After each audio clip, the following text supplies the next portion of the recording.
Olá, estamos de volta com Medindo os Bigodes, eu, Yuri Vieira, e o Alexandre Soares Silva.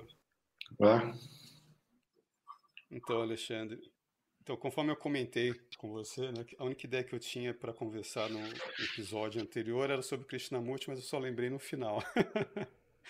Eu não sei quase nada sobre Krishnamurti, exceto aquela história de que ele foi criado pelo grupo teosófico para ser uma espécie de messias e que ele abandonou tudo. Exatamente. Eu vi alguns vídeos dele, assim, eu não sei se eu vou ofender, porque eu não sei se você admira ele tremendamente. Eu achei ele sensato demais, tão sensato que dava um pouquinho de raiva em alguns momentos. Isso, O que eu achei estranho é que eu li muitos livros dele ao longo dos anos 90, assim, né? Vários livros. E eu não tinha ideia de como era a voz dele, né? Então eu imaginava um cara de voz grave e tal. Aí você vai ver o cara que fala né? Nos vídeos do YouTube. Eu fiquei, já estragou o personagem que eu tinha na cabeça.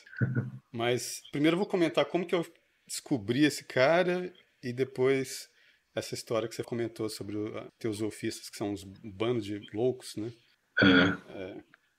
Mas enfim, quando eu fiz intercâmbio no Equador, cara, uma irmã de intercâmbio minha me deu umas fitas de um músico chamado Facundo Cabral. Ele começou como um cantor de protesto, né? Na época dos militares na Argentina, mas ele, num acidente de avião, ele perdeu a mulher e o filho ou a filha, não me lembro agora se era menino ou menina. E o cara deu uma pirada assim e ele então um cara muito religioso. Então assim, ele se afastou do pessoal de protesto, continuou sendo um cara super anarquista, assim, divertido, ele canta umas músicas engraçadas, mas ele também tem uma pegada religiosa. Ele conversa muito nos shows dele entre uma música e outra, entendeu?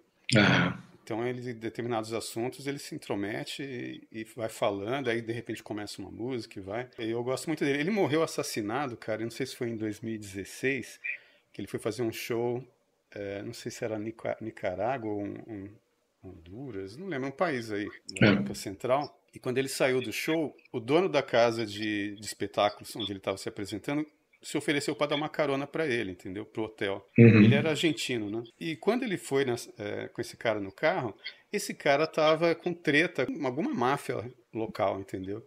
E os caras fizeram uma emboscada e metralharam o carro do cara da casa dos espetáculos. Ele tava junto e morreu, cara. Ele criticava muito a esquerda, né? O Facundo Cabral.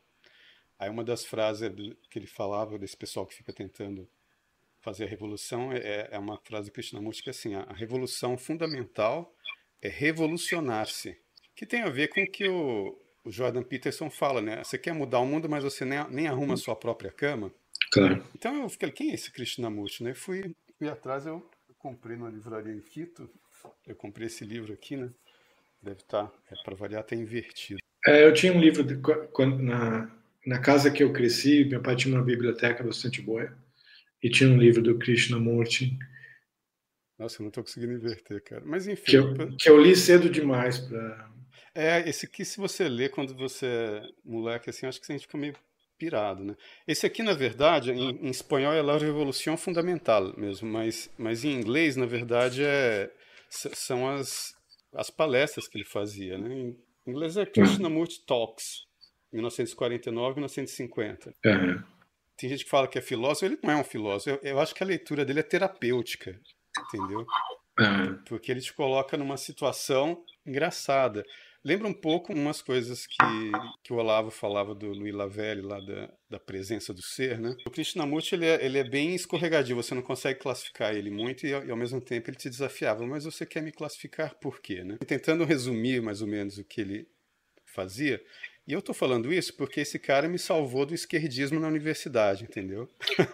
Krishnamurti te salvou do esquerdismo na faculdade? Eu não me meti com esquerdista porque o Krishnamurti me ajudava a desmontar esses caras quando eles iam falar comigo, entendeu? Para mim foi o Paulo Francis que fez isso. O Paulo Francis, quando eu comecei a ler mesmo Paulo Francis, eu já tinha lido vários livros do Krishnamurti, né? que dupla inesperada. Né? É.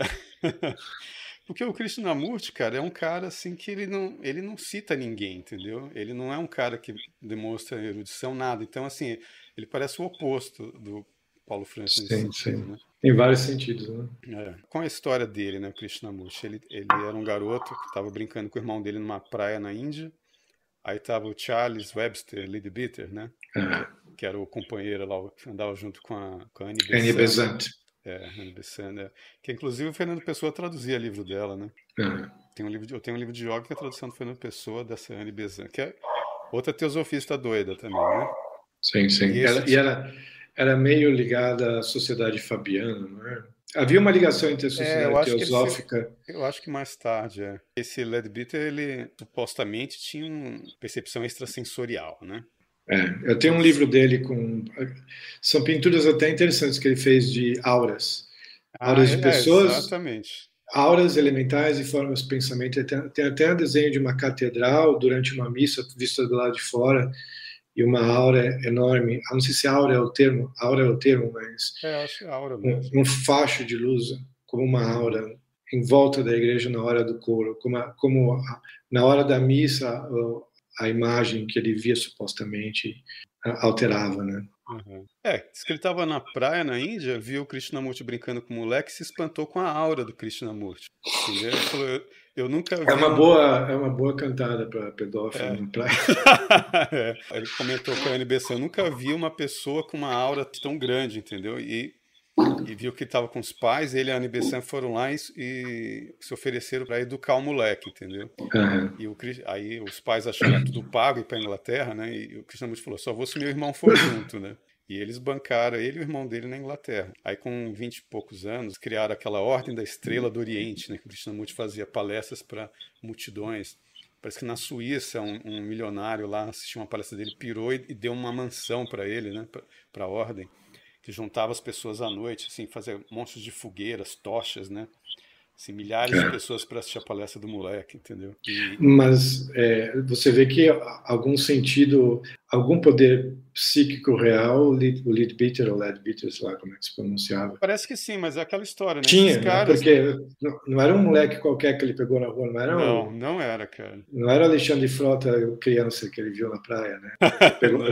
Ele pegou alguém especial. Não era alguém comum, nem um nem o outro, né? Agora, porque é aquela história, né? O cara ter um poder desse, não quer dizer que ele é uma pessoa do bem ou super evoluída, tipo o Leadbeater, né? Não, pode ser um tolo. Né? Pode ser um sacana, né? Ter um poder desse, como você falou, né? Até um pedófilo pode ter um poder desse pra... Né? Mas, enfim... Mas seu filho tem uma aura tão interessante. Redondinha, né? Mas enfim, eu sei que Krishnamurti, uma das mensagens básicas era essa, né? Você não tem que seguir ninguém, mas é engraçado que parece a história do Forrest Gump correndo e todo mundo correndo atrás, né? Ele fala, corram por si mesmos, Python, né? A vida de Brian. Quanto mais falava, não, vocês têm que pensar por vocês mesmos, não tem que seguir ninguém, as pessoas acham a ideia deslumbrante e começam a seguir o cara, né? Anotar num caderninho, né? Não tem que seguir ninguém. Exatamente. E foi acontecendo com isso, ele foi se irritando, né? O Krishnamurti. Chegou uma hora, ele rebelou e falou para a NB, quer dizer, ele não avisou os dois, durante a palestra para aquela multidão toda, ele avisou, estou me desligando dessa ordem, não quero mais saber de teosofistas, de Annie Besant, de Leadbeater, de vocês, eu vou tocar minha vida, vou sozinho, tchau. E foi morar, acho que nos Estados Unidos, e ele, de vez em quando, dava uma palestra, entendeu? E aí o pessoal transcrevia e vendia os livros, né? Foi uma coisa que ele falava assim, que o pensamento é a forma psicológica do tempo, né? Quando você está pensando, na verdade, é uma maneira só de você sentir o tempo passar. E ele perguntava muito para as pessoas: é o pensador que pensa ou é o pensamento que cria o pensador? Entendeu? Aí ficava todo mundo assim, hã? Ele falava assim, vocês acham que o pensador pensa, mas é o pensamento que cria o pensador. Quando ele falava pensador, ele queria dizer mais ou menos o ego, né? Sim. Ele fala assim, você é um ser, você tem um eu profundo, né? O pensamento vem de lá, mas o eu profundo é uma coisa que está meio oculta para você. Você é um complexo, né? E o seu ego é uma maneira de você se relacionar com as pessoas, né? É uma máscara que você tem construídas de acordo com a sua personalidade mesmo, mas não é você. E você vai acumulando experiências do passado e vai se condicionando à sociedade, e esse condicionamento vai modificando o seu ego, e você vai se adaptando e vai achando que esse ser condicionado que está tendo pensamentos é você. Mas ele fala, não, isso é um construto do seu pensamento também, que vai muito além do que você imagina, né? E ele falava mais ou menos o que aquele cara falou pro Jung, que o Jung disse que teve uma experiência fora do corpo, né? Que o cara falou para ele que o pensamento é como se fosse a mente é como se fosse uma floresta e o pensamento são os animais passando pela floresta. E você só está observando aquilo. Aí você fica, está passando um leão. Aí você acha que você está pensando o leão. Não, é um pensamento que passou por ali. Na sua mente acontecem pensamentos e você é o primeiro observador dos pensamentos, né? Ele vai falando isso meio que para falar do condicionamento, que é aquela frase que a Paula Schmidt, que é uma jornalista, ela citou o Krishnamurti. Perguntei para ela se ela... Falei, nossa, a primeira vez que eu vejo alguém citar na imprensa o Krishnamurti, falei, você lê? Ela falou, não, na verdade eu só conhecia essa citação. Mas é uma frase boa que ele tinha, que era assim, não é sinal de saúde uma pessoa estar adaptada a uma sociedade doente, né? Você vai acumulando uma bagagem que vem dessa sociedade também, né? E você vai se tornando doente junto com ela. E ele falava assim, não, que o segredo para você sair disso é a autoobservação. Por isso que eu falo que ele é mais terapêutico. E quando alguém chegava e perguntava alguma coisa para ele, por exemplo, Deus existe? Ele nunca respondia a pergunta, cara, era a maior filha da mãe. Ele simplesmente desmontava a pergunta do cara, porque o cara perguntava para ele, Deus existe? Ele falava assim, porque eu lia muito em espanhol, né, os livros dele. Ele perguntava, qual é esse móvel? Que quer dizer assim, qual é a sua intenção? O que está por trás da sua pergunta? Qual é a sua intenção em perguntar isso? Ele quer saber o quê? Ele quer saber assim, que você se confunde com o seu ego. O ego ele não é permanente, ele pode se destruir, então você tem medo que ele morra. Então você quer a segurança do ego. Então você tem certas perguntas, dúvidas que ameaçam esse ego seu, aquilo que você pensa que você te ameaça, então você quer uma resposta para adaptar seu ego àquilo. Então você quer uma resposta. Então o que ele quer dizer é o seguinte, você tem um medo de saber se Deus existe ou não, entendeu? Ou você tem medo de que Deus exista e você vai ter que pagar todos os seus pecados, ou você tem medo de que ele não exista e você vai morrer e vai acabar tudo, entendeu? Ou seja, sua pergunta está nascendo de um medo, entendeu? De uma insegurança. Entendi. Então ele vai desmontando psicologicamente as pessoas que vão perguntando coisas para ele, né? Você diz alguma coisa?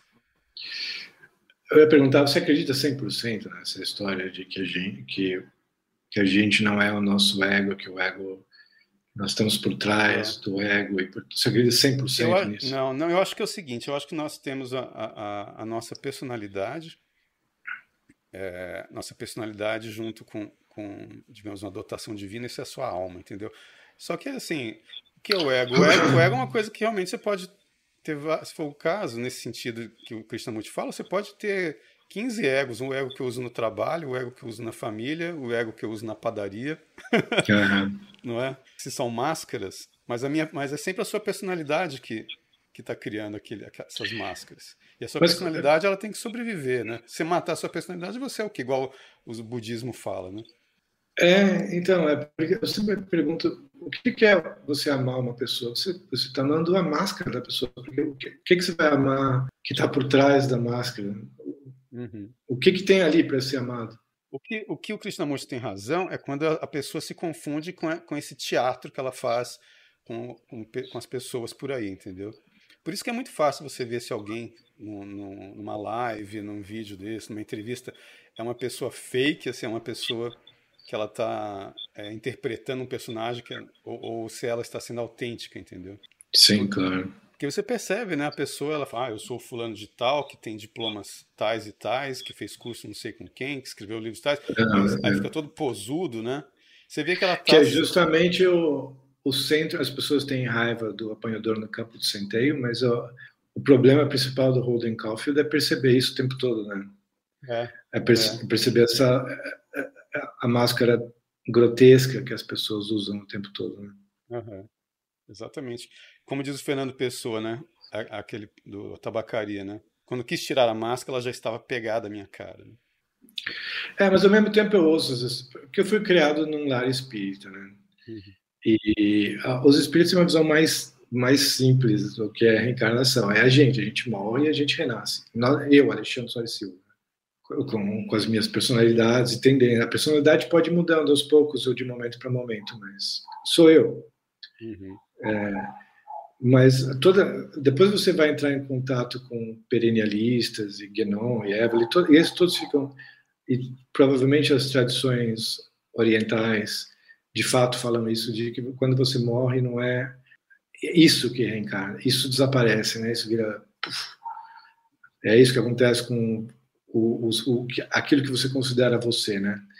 E o que reencarna é o que está por trás. Mas parece um negócio horrível, a mesma coisa que ter morrido depois da morte. O que sobrou de você se seus desejos, seus prazeres, eu vou te falar, depois que eu li suas...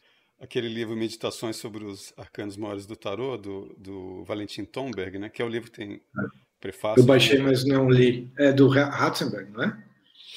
É Valentin Tomberg, né? Eu sei que Não, o prefácio, não tem? Hans Urs von Balthasar, né? Que era um dos Amigo, teólogos amigo do preferidos. Bento XVI. É. E eu já vi uma foto do João Paulo II com esses livros na mesa dele, entendeu?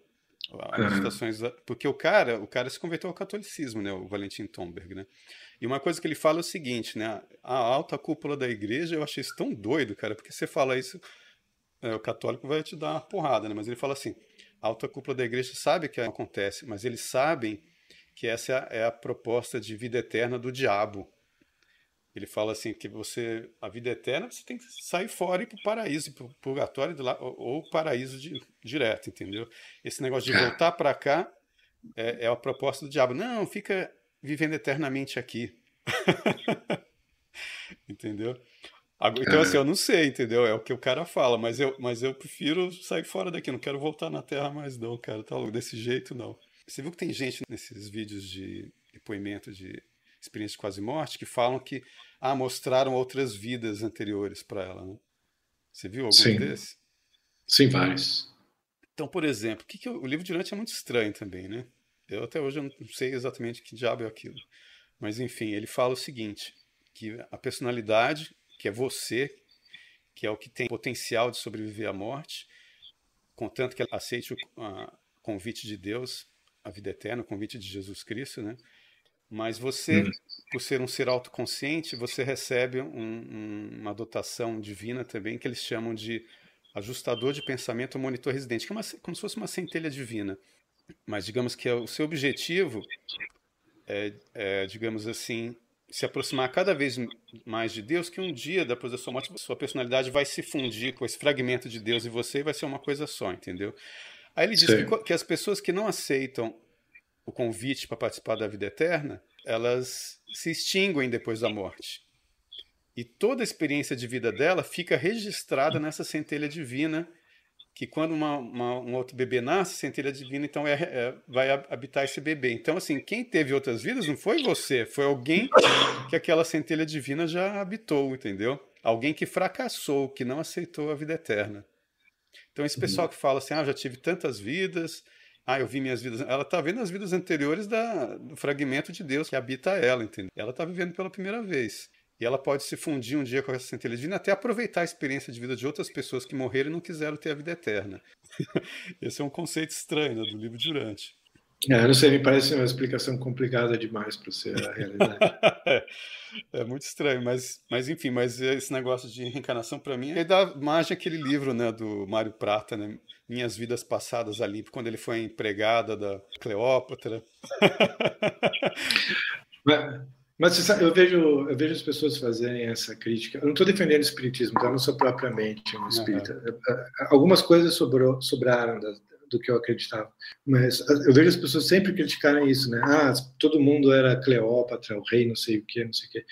Mas não é verdade, porque eu já li livros espíritas em que a pessoa fica lembrando de vidas absolutamente ridículas e eram tão insignificantes que ficava muito plausível. Eu me lembro de alguém relatando uma vida que a pessoa vivia, sei lá, na Mongólia, num lugar que ela raramente via pessoas novas, ficava lá, ia do poço para casa, da casa para o poço, e morreu. O outro falou que morreu porque estava na feira e uma barraquinha da feira caiu, caiu em cima dele, em algum ponto da Ásia também. Então tem um monte de gente que conta esse tipo de história, É o que de eu acho ter sido foda é o uma pessoa seguinte, cara. insignificante. É que eu me lembro, igual minha sobrinha estava me dizendo hoje, de um meme que tem não sei se é um GIF ou uma foto só de dois bebês. Um com a cara ruim e outro com a cara boa. O cara ruim tá escrito assim em cima: que droga, nasci pobre de novo, olhando o hospital público, né? E o rico satisfeito, ufa, dessa vez eu nasci rico, entendeu? Uhum. Então, assim, porque se você lembra sem volta, sem a lembrança da outra vida, então, tipo, você cometeu um monte de erro, tudo de novo, cara. Então, assim, eu acho melhor ir daqui pra fora, entendeu? Lembrar tudo, entendeu? Continuar de onde eu parei quando eu morri, entendeu? Não começar tudo de novo, pelo amor de Deus. Não gosto dessa ideia, não. Mas voltando ao Krishnamurti, o único livro dele com ensinamentos positivos se chama Aos Pés do Mestre, que ele escreveu com 14 anos de idade, cara. É o único livro em que ele fala sobre perseverança, sobre amor, caridade, disciplina, não sei o quê, porque não é comentado isso no livro, mas eu li alguém, que livro que fala isso? Mas tem alguém que fala disso num outro livro, diz que o Leadbeater fazia projeção astral, né, saía do corpo, e o Krishnamurti também.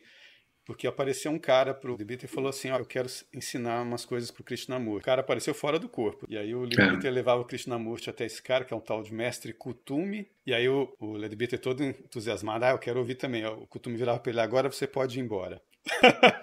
Me deixa aqui com o Krishnamurti. Ensinava as coisas só pro Krishnamurti. O Leadbeater disse, que droga, né? O cara devia olhar, a aura dele não era tão boa quanto a do Krishnamurti, né?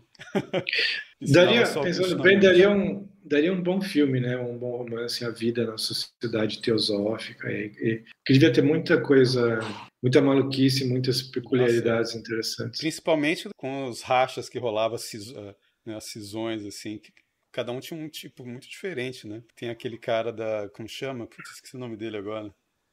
Depois eu vou lembrar, tem até igreja em São Paulo, que ele gostava muito de Goethe, né? Cara, esqueci agora, mas ele foi Rudolf Steiner? eu acho que enfim, mas umas histórias malucas. Mas eu sei que depois disso, o Krishnamurti, depois desse livro, ele não escreveu mais nada com nenhum ensinamento positivo. Ele só conversava e analisava as coisas que as pessoas falavam para ele, desmontava a intenção da pessoa do porquê ela estava falando isso, mostrava que podia ser uma insegurança, um medo, falava que o medo está a raiz do problema das pessoas, em geral, o medo de você perder essa sua máscara, na qual você se apegou, que não é seu eu profundo, não é o seu eu verdadeiro, né? Falava muito que vida é relação, né? Relacionamento com as pessoas. Você vai entender quem é você no relacionamento com o outro, entendeu? Você tem que se auto-observar assim, né?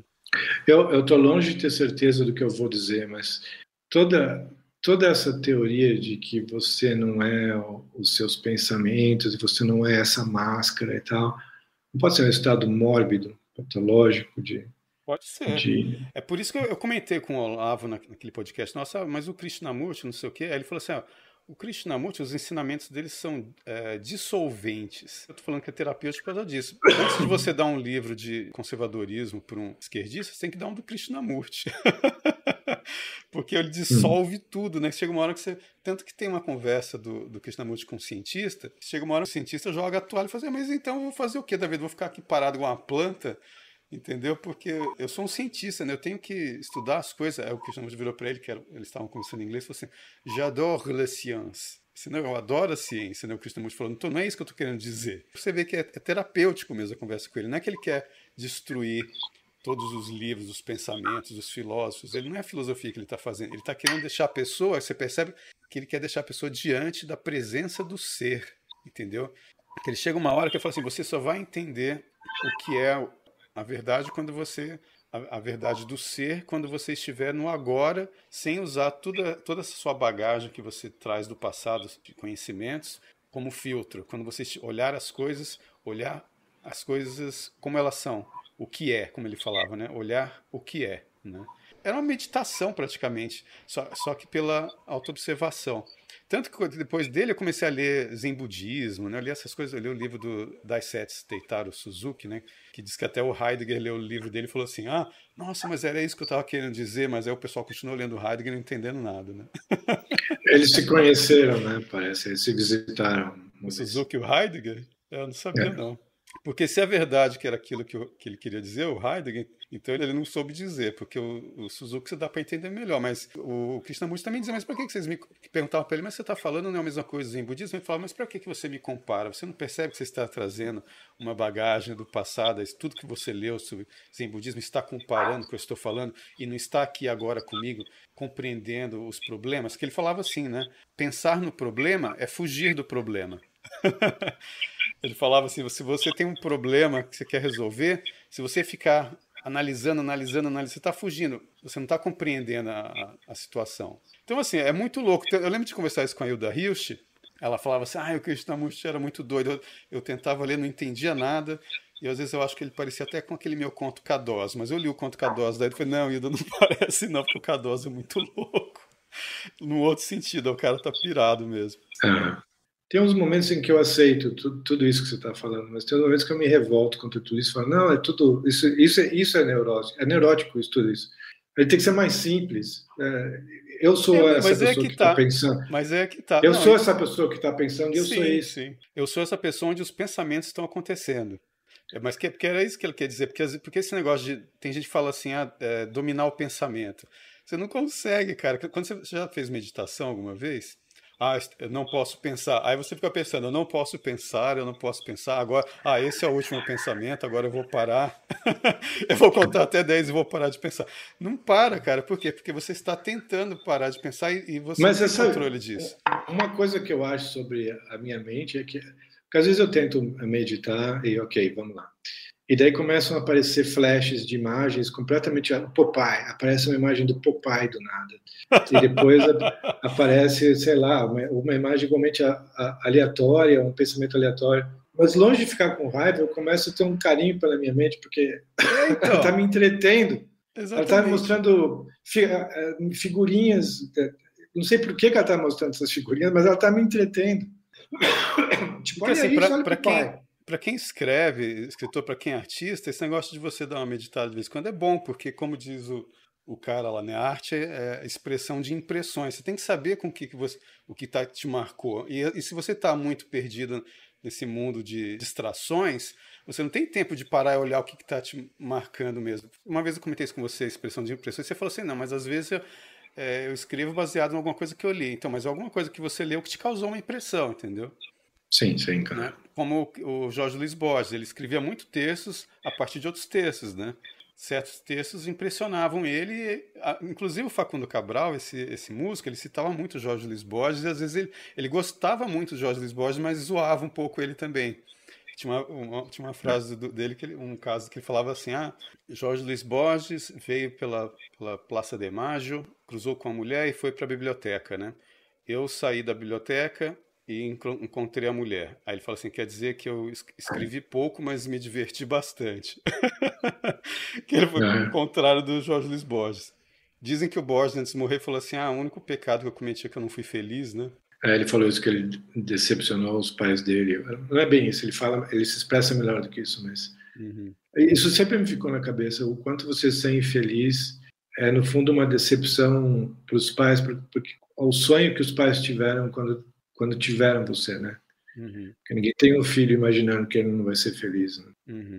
Porque isso é a brincadeira do Facundo Cabral. Enquanto o Jorge Borges se divertia com os livros, ele se divertia com as mulheres. Mas os livros também podem ser bem... Então. Eles causam menos dor de cabeça do que... Contanto que você não leia o Capital, só o Capital do Karl Marx. Sim. Não, uma coisa que eu ia dizer, acho que um pouquinho atrás, baseado na coisa que você falou sobre escrever porque um livro causou uma impressão em você, tem aquela frase famosa do Scott Fitzgerald, eu acho, de que os livros bons se baseiam na vida e os livros ruins se baseiam em outros livros, né? Mas eu acho isso é uma...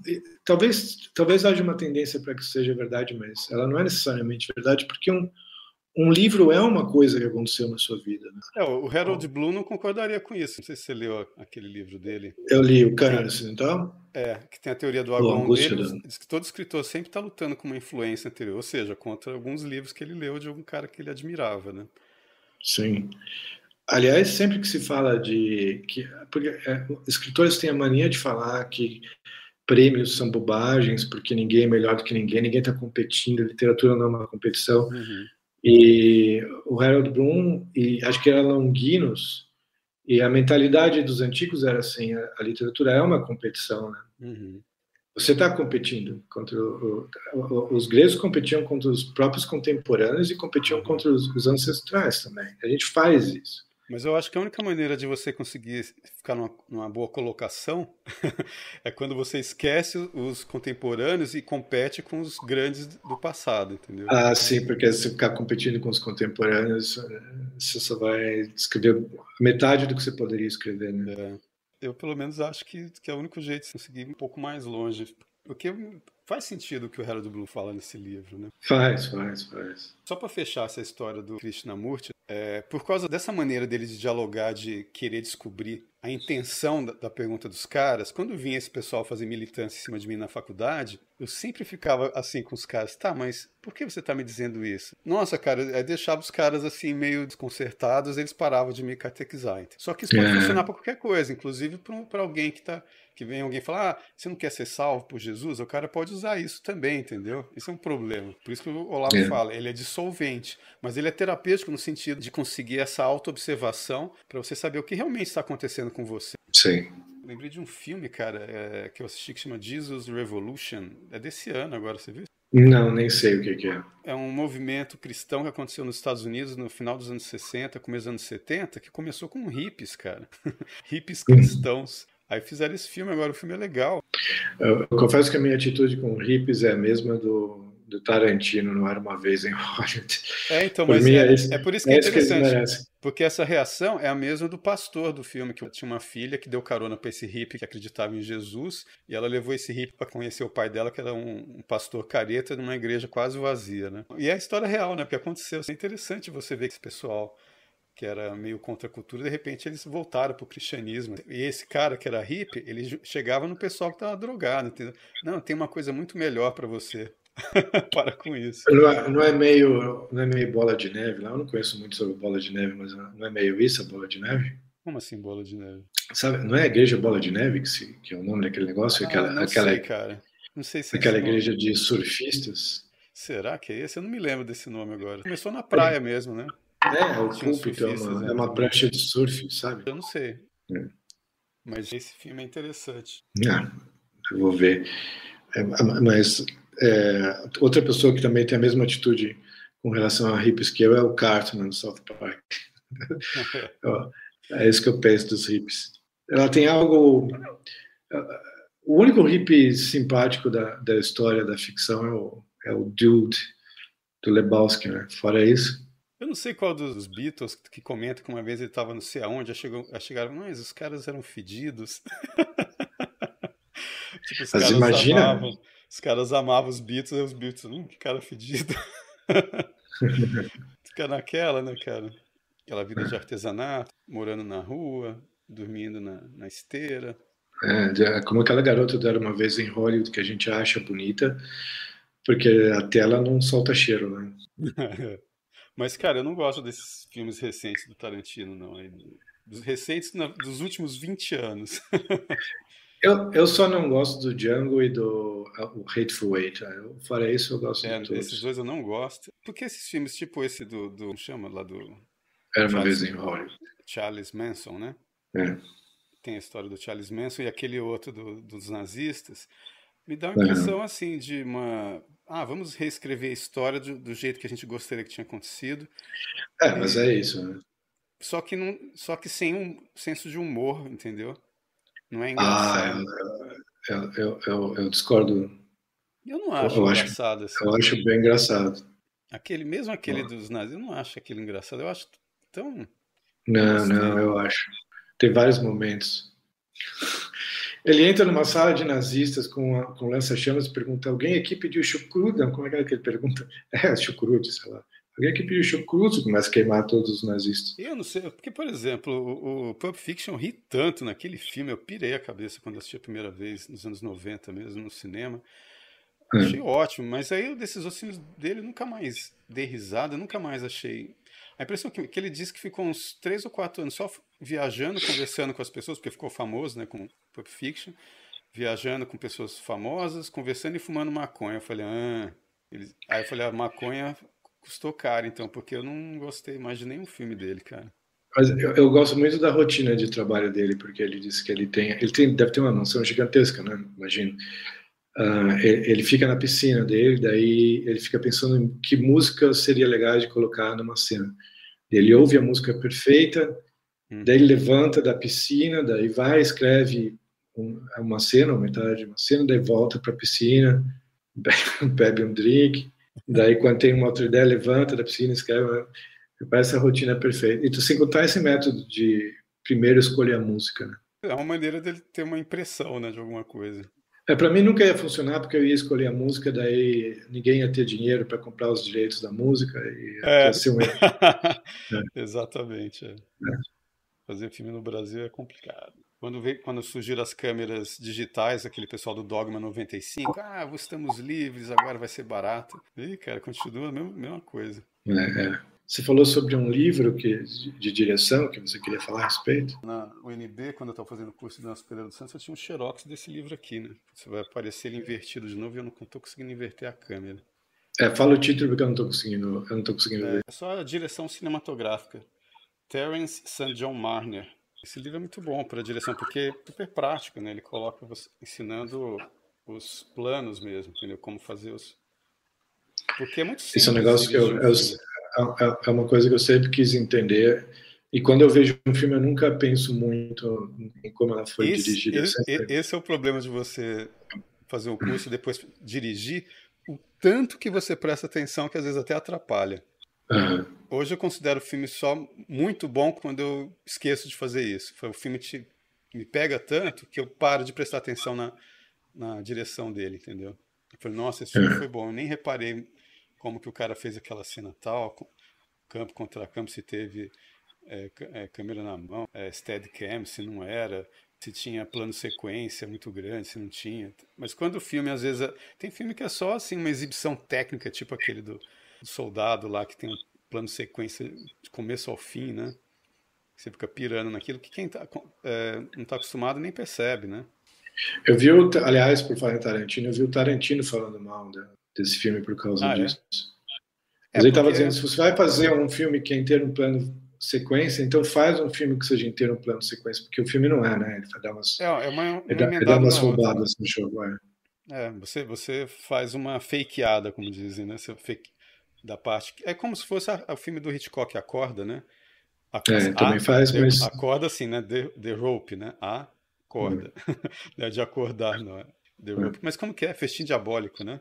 Festim diabólico. Que, aliás, quando eu era adolescente e vi esse filme, eu devo ter visto umas 2 vezes quando eu era criança e depois adolescente, nunca me passou pela cabeça que era um casal de gays.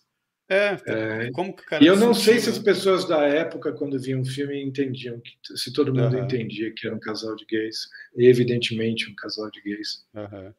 Que é muito sutil a maneira. Tipo, você estava falando daquelas coisas de cenas de racismo na escola, né? Que a gente é inocente, tá lá, não tá vendo as coisas acontecendo. Você chega na inocência com essas coisas, vai ver um filme desse, você não percebe mesmo.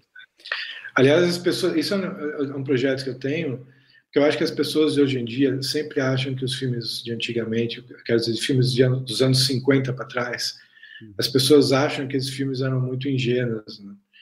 E as pessoas de hoje é que estão sendo ingênuas, porque se você vê, tem um monte de filme nessa época em que claramente eles estão insinuando que entre uma cena e outra teve sexo.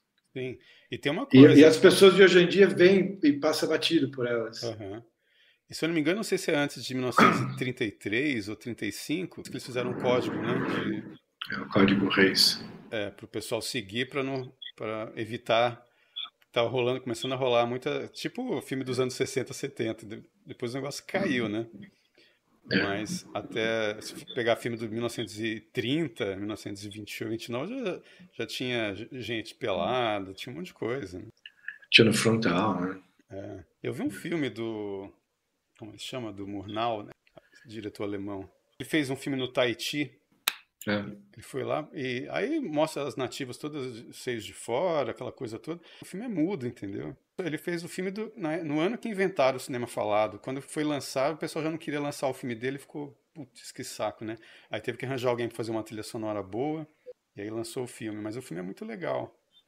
Mas o projeto que eu disse que eu tinha era de fazer um site em que falasse, olha, que pegasse os filmes dos anos 50 para trás e falasse, olha, esse filme, entre essa cena e essa cena, aconteceu sexo. Ok? Vocês entenderam isso, né? Uhum. É, porque tem uma coisa, cara, depois que você já tá escolado no tal do negócio de fazer sexo, quando você tá assistindo o filme, aí o casal começa a fazer sexo, você fica, ai meu Deus, tá bom, né? Eu já entendi. Tá Sim, eu lá. estava vendo. É um saco, né? Termine, eu te interrompi. Não, é Eu só estava isso mesmo. eu tava vendo uma série que eu achei bastante boa, que se chama Normal People. Acho que é Normal People. É Normal People. Baseada num livro daquela série Sally Rooney, que faz bastante sucesso, né? E que é a história de dois adolescentes na Irlanda, um garoto e uma garota. Se apaixonam e tal. Só que, sei lá, eles devem ter 16 anos, não sei que idade eles têm. E tem momentos em que você vê eles no quarto e você vê eles fazendo sexo de maneira realista, bastante realista, né? E fica, e fica, e fica. E eu me sinto mal como alguém de 50 e tantos anos e barba branca, espiando pela fechadura para ver dois adolescentes transando. Eu não Exatamente. quero, eu me sinto incomodado de verdade. Não é puritanismo, é que eu não quero ver. Por que eu estou vendo, espiando um casal? Eu me sinto um pervertido vendo isso. É o que eu tô falando, cara, irrita. Eu fiquei irritado, então eu já entendi que eles se gostam, que eles estão fazendo, que eles fizeram, fazem um negócio, agora passa pra frente, entendeu? É tipo, você vai ter uma cena de alguém comendo pão e você vai ficar mostrando a pessoa mastigando o pão inteiro. É isso que eu ia falar Uma agora. bisnaga inteira de Pra mim, pão. cena de sexo longa é igual cena de perseguição de carro longa.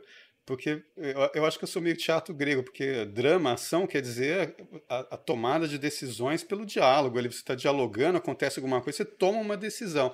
Agora, por exemplo, o cara toma uma decisão, vou fugir. O outro toma a decisão, vou perseguir. Acabou a cena. Não, Um mas tem que negócio que eu mostrar a reparei, perseguição durante minutos, entendeu? uma coisa que eu reparei é que eu nunca durmo, eu frequentemente durmo quando eu estou vendo filme, mas eu reparei, eu nunca durmo em cena de diálogo. Também Eu não. durmo em cena de muda, em que tem ação. Isso é que é Eu já chato. dormi em várias cenas de perseguição de carro. Eu também. Aquela questão, o drama do negócio tá no cara pensar e decidir, vou fugir, e no outro falar, vou perseguir, vou pegar esse cara. Acabou o drama, a ação era isso, entendeu? O resto é efeito especial, é o diretor contratar uma segunda equipe, que tem equipe especializada, às vezes, para filmar só perseguição de carro, né? Uma segunda unidade, né? Você já viu isso? Você acha, Já nossa, sei. esse cara entende pra caramba até de filmar perseguição de carro. Não, ele contratou uma segunda unidade. Tem uns caras que são especializados só em dirigir perseguição de carro. Cena de guerra, tem segunda unidade, direção especialista em dirigir cena de guerra. Você vai contar os caras pra fazer uma cena de batalha ali no meio. Você fala pra ele, não, faz assim, assim, assado, aí o cara vai lá e dirige o troço.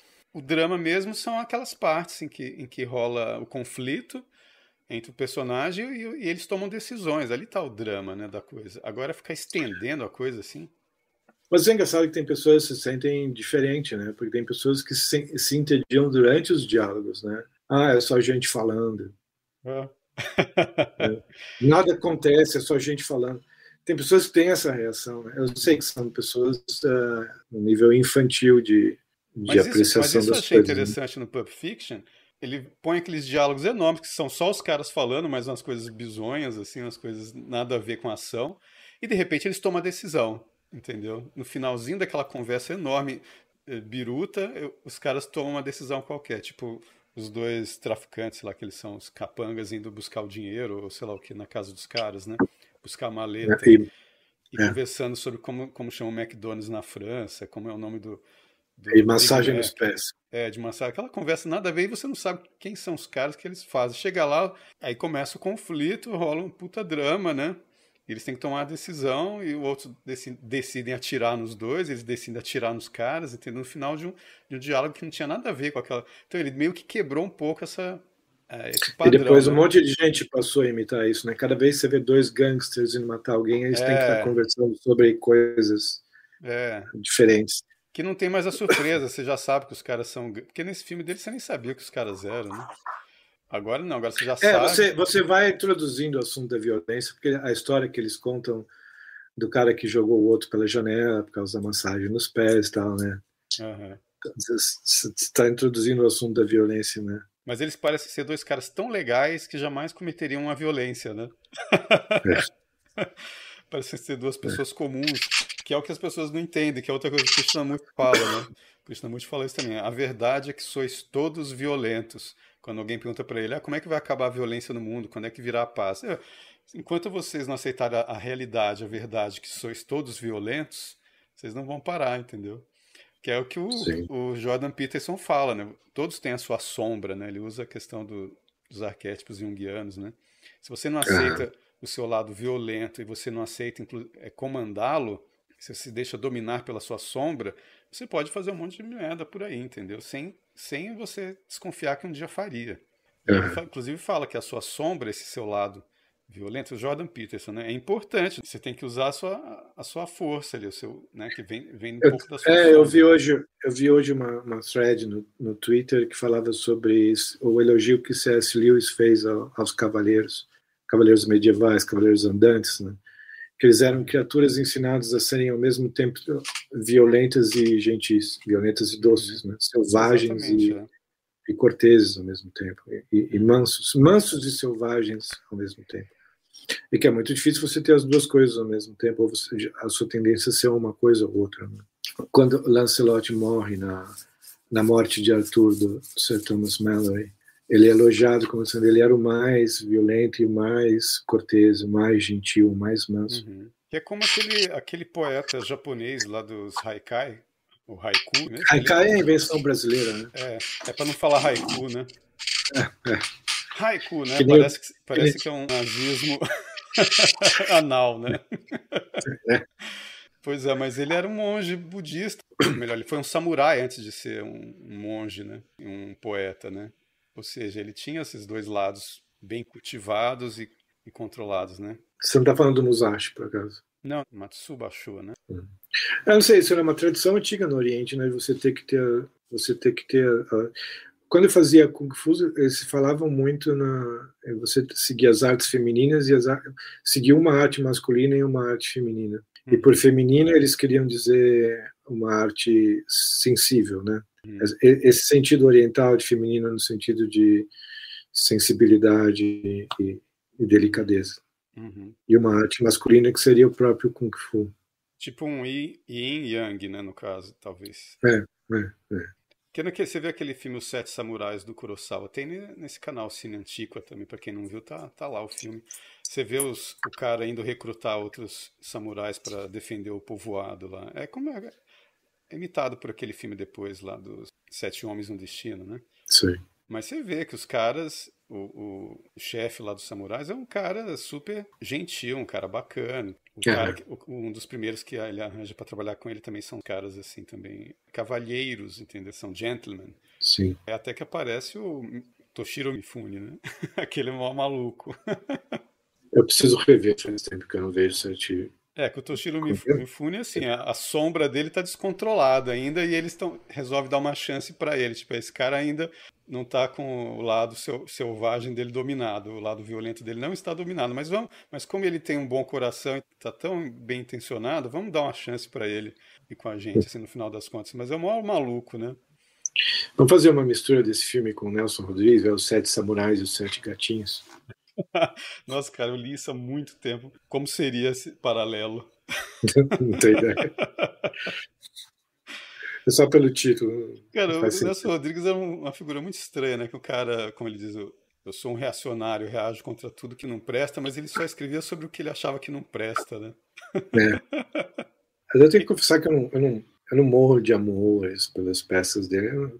Eu prefiro os contos da A Vida Como Ela É, cara. Eu também. Os contos são muito bons.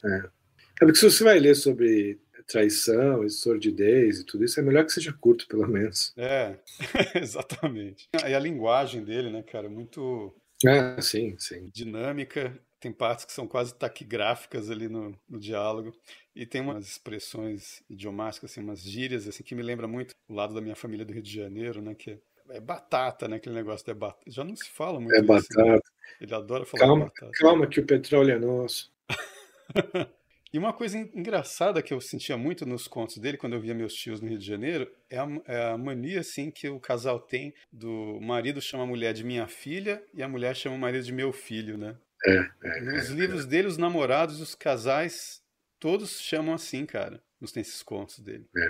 Meu filho e minha filha, entendeu? Se bem que eu comentei isso uma vez com minha mãe falava, mas lá em São Paulo, o pessoal mais antigo chama de meu pai e minha mãe, pai e mãe. Fala, pai, pega lá o não sei o quê. Mãe, você já viu isso? A mulher falar assim pro marido, né? É, chama o marido de paia Não, eu nunca vi isso na vida real. Eu sei e que existiu em algum momento, mas eu nunca vi. é, eu tava pensando, inclusive, naquela escritora Constanza, italiana, eu esqueci o sobrenome dela, eu coloco aí depois. Constanza, não sei das quantas. Ela escreveu um livro que chama Homem, Marido, Morra por Ela, Esposa, Seja Submissa a Ele. Que são dois livros diferentes, né? Que causou uma polêmica na Itália, porque ela falando para as mulheres serem submissas, ela falou, mas eu escrevi um livro falando para os homens darem a vida pelas mulheres, entendeu? Tipo, se um cara vai arriscar a própria vida dele para salvar a mulher, o mínimo que a mulher pode fazer é servi-lo, né? Essa Essa é a era a conversa, teoria. ela é católica, né? Era o acordo que havia, mas como o acordo foi rompido, agora foi rompido dos dois lados também. Exatamente. Tanto que tem um filme aí que eu vi há pouco tempo que começa um fim do mundo, que tá rolando aquela confusão na rua e vão atacar o casal e o cara pega a mulher e usa de escudo. Tenho certeza que isso deve acontecer o tempo E todo. ela não devia ser submissa a ele, né? Mas ele é mais Não forte, sei se ele você é que viu usa ela de escudo. eu não sei se você viu um filme alemão em que acontece uma avalanche. Tem um casal passando férias numa estação de Ah, esqui sim. com os filhos. O cara sai correndo, né, cara? Larga os filhos e a mulher pra trás. Que E depois absurdo esse filme, cara. o filme é sobre como eles conseguem sobreviver depois que isso acontece, Porque como casal, caramba, né? né, cara? Porque ali você vê exatamente isso, né? O cara dá a vida por eles, né? Eu não, só porque é meu filho e minha mulher. Cara, totalmente modernoso, né, nesse sentido, né? Cascou fora, muito deprê aquela cena. Porque essa mulher fala isso também, né? Que eu lembrei disso porque ela fala que o homem tem que ser paternal com a mulher e a mulher tem que ser maternal com o homem, que causou mais rebuliço e me lembra aquele outro, como chama? Reality show. Me lembra aquele reality show que a gente comentou do casamento às cegas. Ah, sim. É que eu vi a versão japonesa desse aí. Ó, gente, eu e o Alexandre, de vez em quando a gente vê umas coisas estranhas. A gente comentou sobre isso porque eu tava vendo um canal que eu falei pra você que chamava Sobrevivendo na Turquia, que é uma mulher que fala sobre tráfico humano, né? Fala de mulheres que casaram com muçulmanos e se deram mal. Eu encontrei por causa disso. Aí ela tinha um vídeo dela que ela falava de uma mulher que se relacionou com um muçulmano. Aí eu fui ver e era dentro desse casamento às cegas, né? Foi uma brasileira que ficou Ah, toda. é que termina, pelo menos o que eu tinha visto, a primeira temporada terminava, eles iam casar, alguma coisa assim. Daí eu não fiquei sabendo da Não, no final continuação. do casamento, ela dá um fora nele na hora de falar sim lá, e ele também parece que já não estava muito afim também, porque viu que ela era muito insubmissa. Entendeu? Mas olha que absurdo, a garota é super bonita, ex-modelo, não é modelo ainda, eu acho, mas com uma filha, parece, mas super esquerdista, né? E aí ela vai, o cara que ela gosta. Tem que explicar pro pessoal como é que é isso. O pessoal entra numas cabines, né? Separa as mulheres dos homens, eles ficam só entre eles, elas entre elas. E eles ficam conhecendo uns aos outros através de cabinas em que eles não se enxergam. E a história é supostamente se apaixonar só pelo interior da pessoa, né? Como se isso fosse uma coisa natural, né? E a pessoa tem que se apaixonar só pela personalidade da outra e pedir. O cara tem que pedir a mulher em casamento antes de vê-la pessoalmente. E aí tem várias decepções, né? Quando vai ver a pessoa que ele pediu em casamento é uma mulher que não agrada, e coisas do gênero, ou ao contrário. Alguns dão certo. Eu sei que a proporção é mais ou menos assim: formam-se uns 5, 6, 7 casais e no final só uns 2 ou um casam realmente. É. Mas essa que se apaixona por um iraniano que mora no Brasil, que é super bacana, super gente boa e super divertido, mas que tá lá com a cultura dele aqui, né, de background, que ele não sai dela e sempre tentando amoldar ela a isso, né? Como É ela, lógico. como ela dessa escola do somos tolerantes com todo mundo, viva o multiculturalismo, acha que vai se dar bem com um cara desse que quer levar ela pro Irã.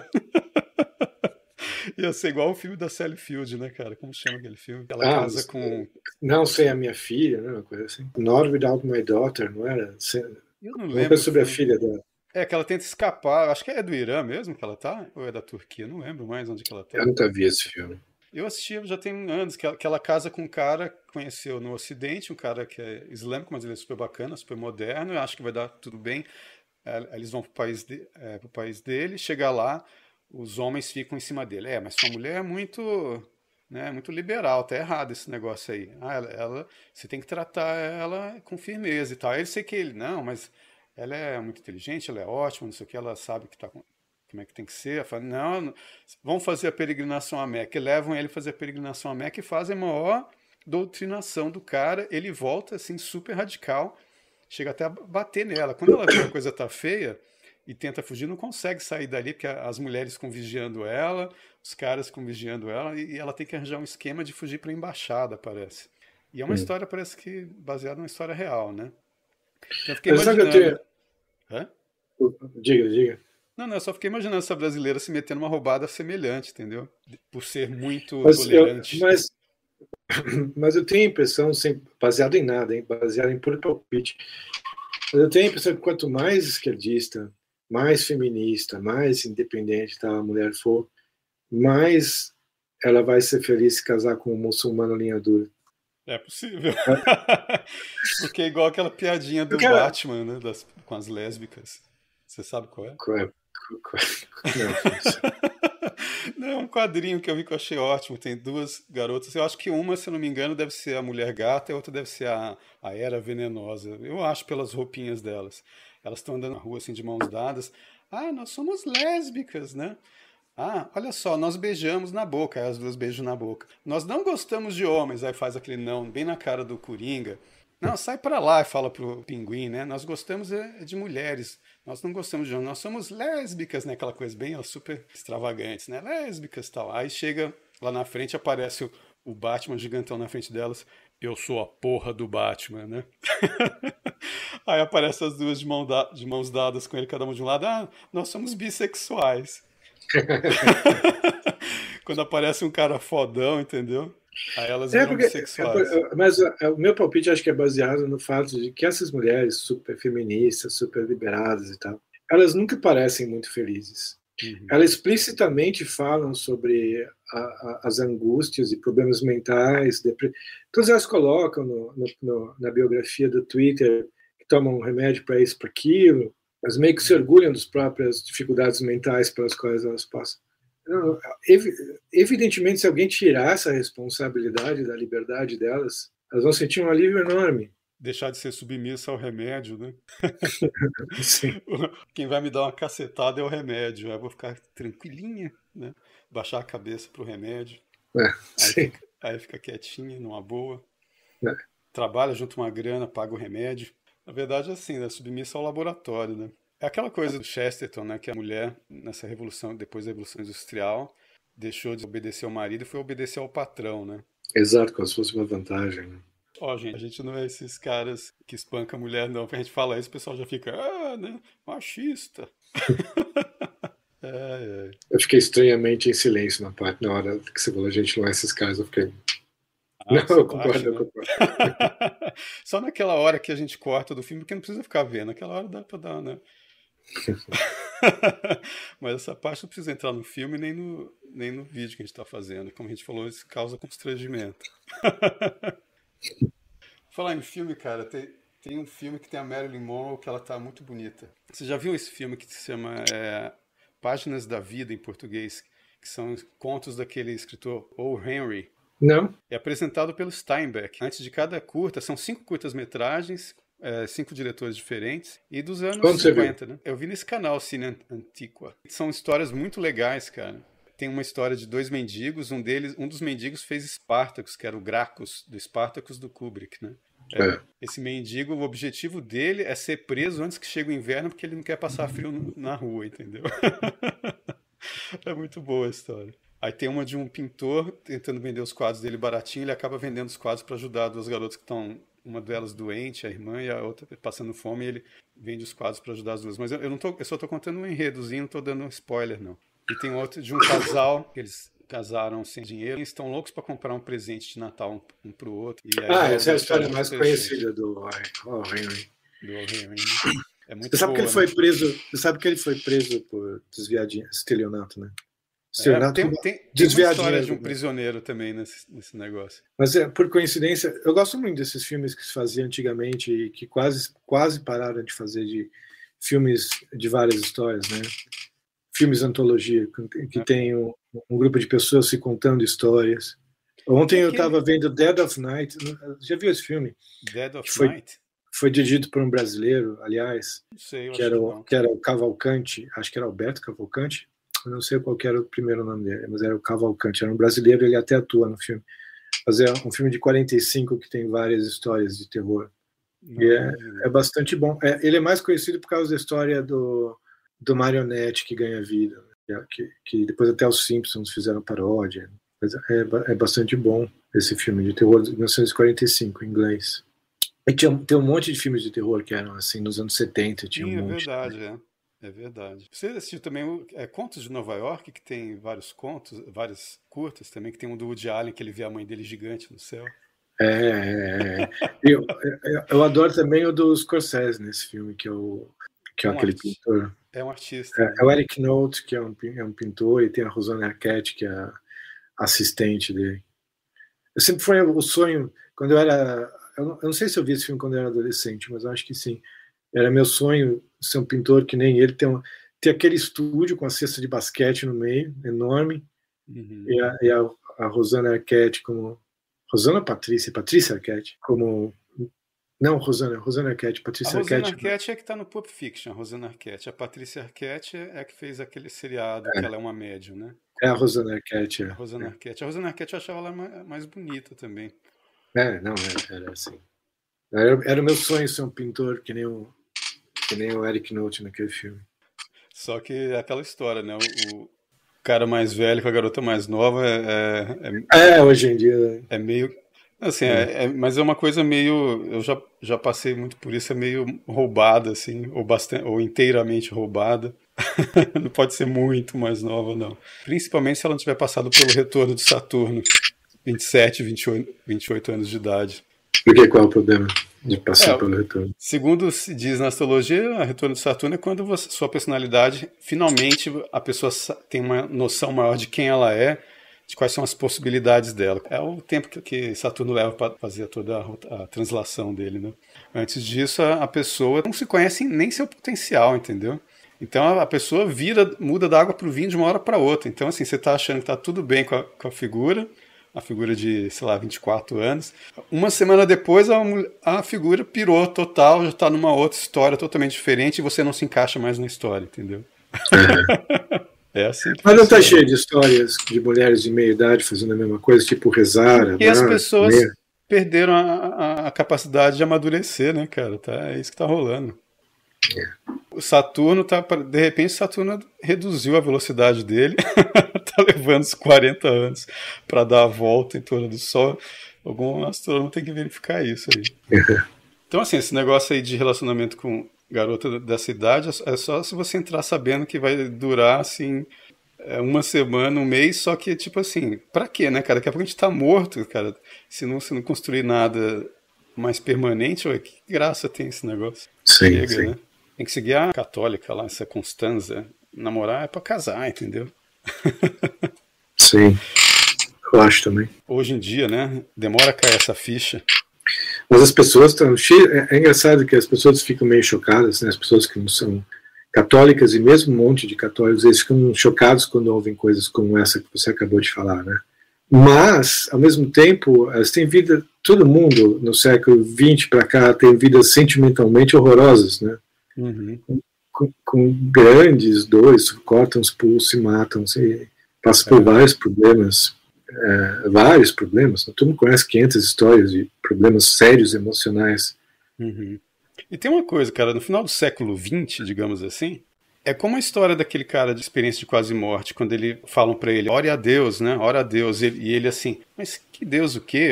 Eu não rezo desde que eu era criança. Isso era a coisa mais comum do mundo. Era alguém que só teve uma influenciazinha religiosa quando era criança, até, digamos, 1999, antes da internet. Você era católico, você ficava sabendo de catolicismo quando você ia na igreja, entendeu?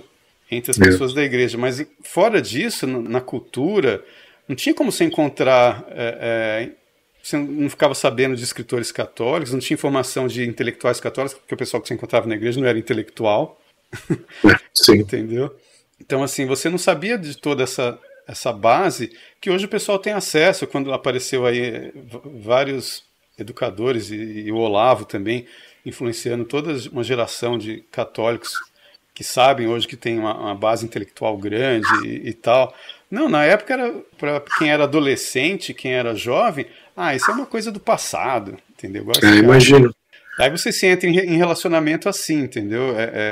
Deus é uma coisa do passado, rezar é uma coisa do passado, pensar em ter uma família, não sei, talvez. Né? E todo mundo na experimentação, né? Todo mundo querendo experimentar. Você vira assim, a síndrome de ter experiência. E é uma tentação, porque obviamente é uma tentação você ficar com muitas mulheres, né? Obviamente é um prazer. Sim, mas fica nesse campo aí. Porque você fica sempre repetindo com uma pessoa diferente a mesma experiência. Esse é o meu ponto. Eu acho que as pessoas se apegam a esse prazer e não param para pensar que o custo desse prazer é uma vida de tormentos. Que evidentemente é uma vida de tormentos. A gente está cansado de ver isso, né? Uhum. E sentir também, porque não é como se a gente tivesse levado uma vida monogâmica desde a primeira juventude, né? De jeito nenhum. De jeito nenhum. A gente sabe que a vida, essa liberdade de ficar namorando e interrompendo o relacionamento, indo para outro, e para outro, e para outro, isso evidentemente é um prazer, envolve prazer, mas envolve dores enormes também. E tem uma coisa, cara, não sei como foi com você, mas comigo ainda tive essa história de conhecer garotas cujos pais também eram super modernos. Eu também. Entendeu? Então, assim, eles não estão ali, a patrulha é mínima, entendeu? Não ficam te cobrando nada, aí se sente mais livre ainda, né? Para perder tempo, né? Livre para perder tempo. Cara. Eu tinha um Kindle que estava com 700 livros, daí ele travou e nunca mais deu para abrir o Kindle. Porque estava com 700 livros. Porque eu baixava qualquer livro que tivesse de graça, né? Tem um monte de lugar para baixar livro de graça, né? Até hoje eu não tenho Kindle. Eu tenho esse aqui, né? Que é um Kobo e que precisa carregar o Kobo. Né? E eu tenho o primeiro e-book que saiu aí, mas que é da Sony, cara. Que até hoje ele funciona bem. Né? E eu gosto dele porque dá para ler PDF. Ele quebra as linhas do PDF. Mas não fica digitado tudo, diagramado tudo errado, assim, tudo torto? Então, exatamente por ele ler o PDF, não, ele consegue quebrar uma página em PDF em várias páginas numa boa, assim. Um texto, o parágrafo começando na linha, terminando na linha. E é o único que faz isso, o Kindle não faz isso, o Kobo não faz, que são mais recentes. Porque o PDF foi criado para criar aquele formato fixo, né? E esse aqui, ele reflui, né? A linha reflui. Mas com essa onda de alterar os textos, você viu o que fizeram, né? Com Ian Fleming, com a Agatha Christie, com o Roald Dahl? No quê? Não. De alterar coisas politicamente incorretas, né? Tirar. Caramba. Aliás, coisas que nem são politicamente incorretas, porque tem uma descrição de um trator preto no Roald Dahl e tiraram o preto. Não pode ser um trator preto. Tem coisas assim, mas com toda essa onda de alterar os textos, inclusive os textos que já estão no Kindle, né, que você já comprou e estão no seu Kindle, né? Eu não sei, eu acho que é muito melhor baixar de graça pirata onde você encontrar, porque ali ninguém vai mudar nada, né? O Kindle, cara, eu quase comprei, eu não sei como tá agora, mas teve uma hora que eu me deu eu botei o pé no freio porque eu vi alguns casos rolaram, criou-se uma polêmica em cima da história que eu não sei como que a Amazon resolveu, mas um cara foi viajar, eu acho, da Inglaterra para Tailândia, se eu não me engano, para algum país do Oriente lá, e quando ele pegou o Kindle dele para ler, o livro que ele estava lendo sumiu. Ele falou, eu estava lendo o livro lá no aeroporto, quando eu cheguei aqui o livro sumiu, ele foi ver outros, sumiram vários livros, ele falou, o que aconteceu? Aí ele foi descobrir que os livros que ele estava lendo não tinham acordo de direitos autorais naqueles países. Aí quando ele chegava no país, o livro conectado no Wi-Fi, apagava os livros, cara. E ele não pôde recuperar nem quando saiu de lá. Não, aí quando ele voltava, aí baixa de novo da biblioteca dele da Amazon. Mas olha que palhaçada, cara. Não, é muito melhor ter o livro físico. Eu não sei se é assim que ainda, ocupa espaço e tal, eu também estou com esse problema aqui em casa, mas é mais agradável ter o livro físico. As pessoas riem de quem fala do cheiro do livro, mas o cheiro do livro é bom mesmo, o que você vai fazer? Eu gosto. Eu resolvi essa questão do cheiro do livro cavando num livro meu que já estava meio detonado e fiz um buraco para encaixar o e-book lá dentro. Aí ele tem um e-book que tem cheiro de livro. E é um livro do El Teatro del Mundo, acho que é Calderón de la Barca, se não me engano. Esse livro que eu encaixei lá, o Book Reader, né?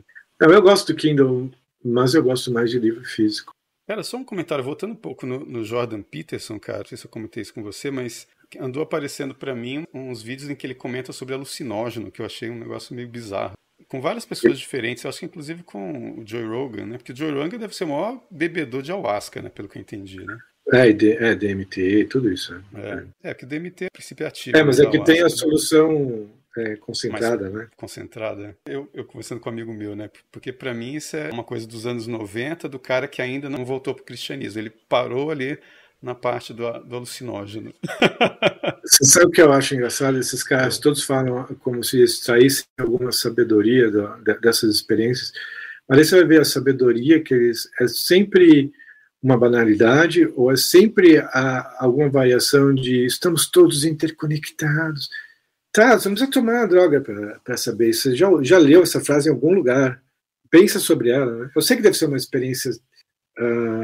você deve sentir que não é a afirmação em si estamos todos conectados, você deve sentir que estamos todos conectados, isso em si deve ser especial, mas é só isso, repetido, que eu nunca vi ninguém dizer nada extraordinário, é só isso repetido de várias maneiras. Uma coisa que o Jordan Peterson falou que eu achei interessante é que o negócio inibe na parte do cérebro a memória, aí cai uma ficha para mim de algumas coisas que acontecem. Tudo que você vê, você acha que está vendo pela primeira vez, entendeu? Tudo é novo, tudo é único. Parece que você perde um pouco a noção de conceito universal, assim, parece que tudo é só singular, entendeu? Nada é mais universal. Tipo, não existem os cachorros, existe aquele cachorro que você fica assim, nossa, que bicho é esse? Entendeu? E você fica admirando aquele bicho, como essa coisa do Krishnamurti, sem nenhuma bagagem, entendeu? Sim. É a presença do ser do cachorro. Você fica, que absurdo é esse, entendeu? Você fica idiota, entendeu? Só que é uma sensação de estar como fala, numa experiência mística, porque tudo se modifica visualmente. Você vê coisas a mais, entendeu? Coisas diferentes, né? Quando você bebe, não tem umas coisas... acontecem algumas coisas quando eu bebo que eu nunca vi ninguém dizer que sente, mas eu sinto e eu acho curioso. Porque quando eu bebo, eu tô alto, não vou dizer nem um pouquinho alto, mas alto, e de repente eu ligo a TV, eu tenho uma TV ligada no lugar, sempre acontece de eu ouvir o anunciador falar um negócio e eu pensar, isso não faz sentido, mas só faz sentido para quem está bêbado como eu, porque para mim fez sentido. E se ele falou isso, é porque ele está bêbado também. E ninguém percebe, ninguém está percebendo que esse cara está bêbado, só quem está bêbado percebe que esse cara está bêbado. Uhum. E para mim isso é muito claro. Obviamente não é verdade que o cara provavelmente não está bêbado anunciando o jornal, mas eu sempre passo por essa experiência. Quando parece conversa de maconheiro, né? Que quando os maconheiros estão conversando, assim, parece que é uma ideia excelente, estão conversando com um assunto interessantíssimo, depois que passa o efeito, você se lembra, nossa, mas que bobagem, entendeu? Mas é com um monte de ideias em sonhos, né? Às vezes eu tenho sonhos em que, que ideia excelente usar isso para escrever uma história, a melhor história do mundo. Você acorda e é uma história banal. Essas coisas nos anos 90, eu li um monte de livro antes de ir brincar, entre aspas. Porque assim, eu quase me ferrei, né, com esses negócios. Mas eu li aquele livro do Comedor de Ópio lá, né? Eu também, né? A gente já comentou essas coisas, né? Li livros do Alan Watts, do Aldous Huxley, né? Esses caras todos, né? Que falam sobre essas experiências. Aí fui ver qual era, né? Mas, por exemplo, para escritor, o máximo que pode te ajudar é o quê? É você depois contar o caso de um cara que tomou e nunca mais voltou e ficou louco. Aí você consegue descrever a loucura dele muito bem. Mas fora isso, cara, em termos de você resolver seu problema existencial, você encontrar um sentido na vida. Eu sei que a ayahuasca também é diferente pelo seguinte. Eu acho que, além de artistas plásticos, eu acho que outras pessoas que podem se dar bem é quem é viciado em heroína, quem é viciado em alguma coisa assim, porque você toma aquilo, parece que você toma um murro do Incrível Hulk, entendeu? A ayahuasca, que você não vai querer saber de droga nenhuma mais. Ela não vicia quimicamente, porque você não consegue ficar naquele estado muito tempo, mas tem gente tipo União do Vegetal e Santo Daime que vão lá toda semana, eu não sei como que eles conseguem, porque é muito violento o negócio, entendeu? Só que livra as pessoas de vícios que te destroem fisicamente, né? Aquele negócio não, ele pode de repente te causar uma dependência psicológica, porque eu conheci gente que toda hora rola uma situação na vida diária que ela tem que resolver aquele problema, ela fala, quando eu for lá no sábado e tomar um negócio, eu vou pensar nisso e vou resolver. Uhum. Ela acha que aquilo é como se fosse o espinafre do Popeye da mente dela, entendeu? Uhum. Aí chega lá, ela toma o ayahuasca, agora eu vi o problema inteiro, agora eu entendo, agora eu sei como resolver. Aí fica dependente assim, entendeu? Só que a ayahuasca, se você tomar aquele negócio, sentar, fechar o olho, cara, você sai do corpo, assim, você vai passear, entendeu? Aí cada um passeia numa situação mais bizarra ou diferente uma da outra, não dá nem pra catalogar direito. É como se fosse um sonho lúcido, entendeu? Mas aí você volta depois, e aí? E agora? Resolveu o que na minha vida agora, entendeu? Eu te falei que eu tomei uma vez, né? Eu não lembro se você comentou que tomou. Eu tomei, mas é que assim, tinha uma filhinha para beber num copinho, né? A pessoa perguntava a primeira vez, você quer ter a experiência inteira ou você quer ter uma experiência introdutória? Daí eu falei, eu quero ter uma experiência introdutória porque eu tinha medo de vomitar, eu odeio vomitar. Uhum. Eu estava morrendo de medo de vomitar. Uhum. Eu bebi um negócio, eu sentei num lugar, bem na minha frente tinha uma estátua do Ganesh. Daí eu falei pro Ganesh, é o seguinte, eu não quero vomitar, só não me deixa vomitar. Uhum. Só que não aconteceu nada, assim. Pra não dizer que não aconteceu nada, tinha uma hora que estava todo mundo dançando na minha frente, e eu estava sentado no chão, e eu ficava pensando, eu devia ser que nem essas pessoas que levantam e dançam. Uhum. Mas não, eu sou esse tipo de cara que fica sentado no chão quando tá todo mundo dançando. Isso me pareceu uma revelação na hora. Uhum. Que eu devia ser que nem aquelas pessoas, eu era o cara que fica sentado. E agora me parece uma banalidade. Foi só isso que aconteceu. Eu tive umas coisas muito bizarras, assim, muito, sabe? Tem a impressão que eu fui para outro planeta na segunda vez, que eu tomei 2 vezes. A primeira foi numa igreja mesmo, do pessoal da União do Vegetal, que eu acho que tem que ser assim, entendeu?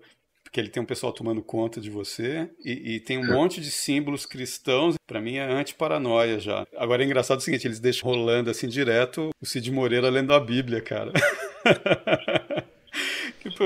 Que é melhor do que você botar um cara com cabeça de elefante lá pra mim, né? O Ganesha, né? Eu acho que o Ganesha eu me senti meio desconfortável. Não é conflitante, você não dá um choque de...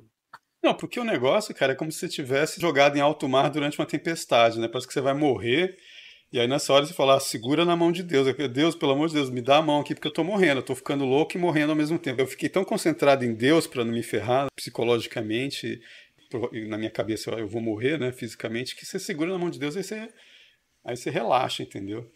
A impressão que dá é essa, que é como se fosse uma autotortura psicológica, assim, que te obriga a agarrar na única coisa permanente, sólida, eterna que existe, que é Deus, entendeu? Porque senão você vai pirar.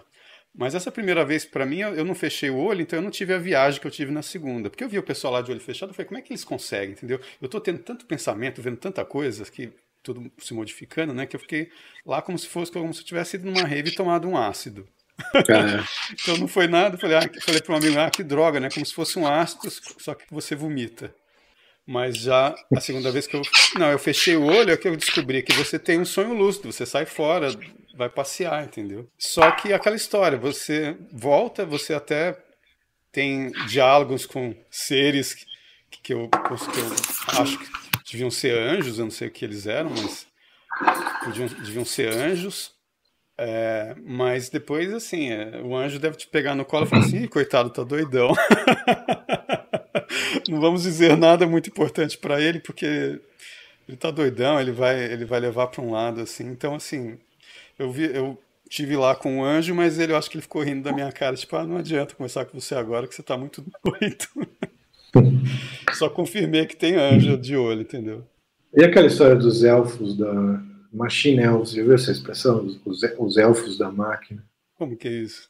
Sei lá, você vê o Joe Rogan, a máquina ele fala... quebra, o que é isso? O Joe Rogan fala isso várias vezes. Acho que é mais para quem toma DMT, sei lá, que você sempre vê você vê uns negócios mecânicos acontecendo na sua frente. Assim. Sim. Mas é isso que eu tô falando, que a primeira vez eu fiquei de olho aberto porque eu ficava vendo isso. Entendeu? Eu levei um saco de dormir, o meu saco de dormir, ele lá da ponta até a parte que você fica com frio, né? Acho que baixa a sua pressão. Ele inteirinho virou uma espécie, como se fosse um Monte Rushmore, que tem a cabeça dos presidentes. Só que eram os rostos de todo o pessoal da minha família e amigos, assim, inteirinho, entendeu? Eu ficava vendo, só que todos azuis na cor do saco de dormir. Era um Monte Rushmore de cabeças de pessoas que eu conheço, inteirinho. E eu ficava olhando aquilo, eu vou fechar o olho, né? Olha que coisa doida, interessante, entendeu? Por isso que eu falo que para artista plástico seria divertido. Contanto que ele não tenha predisposição à esquizofrenia, porque você pode pirar ali, né? Mas o chá de cogumelo, por exemplo, você olha no chão, a ayahuasca também. E parece que o chão derreteu e tudo parece aquele calendário maia. Gosta falando, como se fossem umas engrenagens, tudo se movimentando. Entendeu? Tudo. Você olha assim e fala, o chão é vivo, o concreto é vivo, tudo está se movimentando. E você pode até acreditar que esse é o estado normal das coisas, que eu só estou vendo agora porque eu abri as portas da minha percepção. Só que vai saber que diabo que você está cozinhando o cérebro ali, né? Você que está projetando que as coisas estão se derretendo e se movimentando e formando engrenagens e desenhos estranhos, assim, entendeu? E para quem toma isso sozinho, você pode cair num inferno, numa paranoia, porque em geral todas as experiências têm um lado, céu e inferno. O Aldous Huxley, nesse ponto, ele escolheu bem o título, né? As portas da percepção, aí tem o complemento no final, céu e inferno, entendeu? Cara, você sabia que o Chico Xavier tomou LSD? Na biografia dele conta isso. Ele pediu pro Emmanuel, que seria o espírito mentor dele, ele falou pro Emmanuel que queria tomar, né? Aí o Emmanuel falou, tá, você vai tomar, mas eu vou falar que dia você vai tomar e eu vou estar lá com você.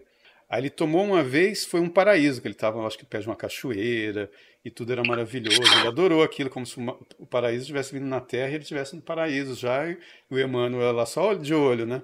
Aí um outro dia ele estava lá meio, como diz o pessoal em Goiás, com a avó atrás do toco. Você já ouviu essa expressão? Não, mas o que quer dizer isso? Ressabiado, entendeu? A avó atrás do toco porque ela está espiando para ver o que acontece. Eu não sei de onde qual é a imagem que você tem, mas com a avó atrás do toco quer dizer que você está ressabiado. Não acordou muito bem. Aí o mano falou assim, hoje você vai tomar o ácido também. Mas hoje você vai tomar. Aí ele viveu o inferno, entendeu? E viu um monte de entidades que estavam perdidas e não sei o que, querendo obsedá-lo, assim, foi uma coisa terrível, entendeu? Ou seja, céu e inferno. Aí o Emmanuel falou para ele, é só isso que o negócio faz. É um complementozinho que amplifica a situação que você já está, o estado em que você já está, entendeu? Então assim, para com essas coisas agora, entendeu? Já o que é, pronto, acabou. Ele fala alguma coisa parecida que você falou da aura da igreja, né? Da igreja católica, só que ele fala da hóstia também, que a hóstia virava uma bola de luz, né? Quando ele via, mas não drogado, né? Ele era médio, né? Que ele via o padre lá, quando ele consagrava a hóstia virava uma esfera de luz muito brilhante, e quando ele comentava isso com o padre, para com isso, né? E sai daqui.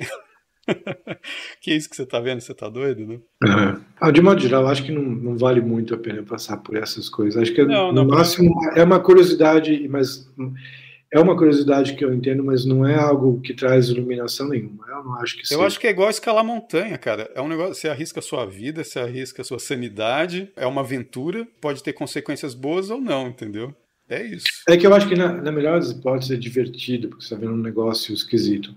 E é só isso. E as pessoas veem profundidades nisso que não existem. Alguma coisa na natureza dessa droga simula profundidade. E tem uma coisa, a gente está falando só de alucinógenos, né? Drogas, acho que é enteógenas, e também falam de psicomiméticas. São esses os nomes, ácido glicérgico, psilocibina, que é o cogumelo, ayahuasca, essas coisas, porque essas outras todas que te detonam fisicamente aí, pelo amor de Deus, né? Tipo, crack te mata, assim, rapidinho, né? E não te dá nenhuma experiência análoga a uma experiência que o pessoal faz analogia dessas experiências com experiência mística, entendeu? Sendo que a própria experiência mística por si só também não te leva a nada, entendeu? Sem tomar nada. É que a experiência mística, ela tá ligada a amor, né? A você ter amor às três figuras da Trindade, ou sei lá, a Buda. Então ela já é uma consequência, né? Ela não é uma causa de você ter experimentar o amor. Igual, tipo, vou tomar um chá de cogumelo e amar todo mundo. Entendeu? Não acontece isso, entendeu? Eu sei, acho que são drogas picaretas, assim, elas simulam profundidade e enganam as pessoas. Porque eu nunca vi ninguém dizer nada realmente interessante, porque aprendeu isso sob efeito o que eu das sentia drogas. é como se você estivesse pegando uma onda muito grande, surfista, aí você percebe que o pensamento você não controla mesmo, você tem que ficar observando que ele vem louco. O pensamento não é só verbal, vem as coisas visuais, entendeu? E auditivas.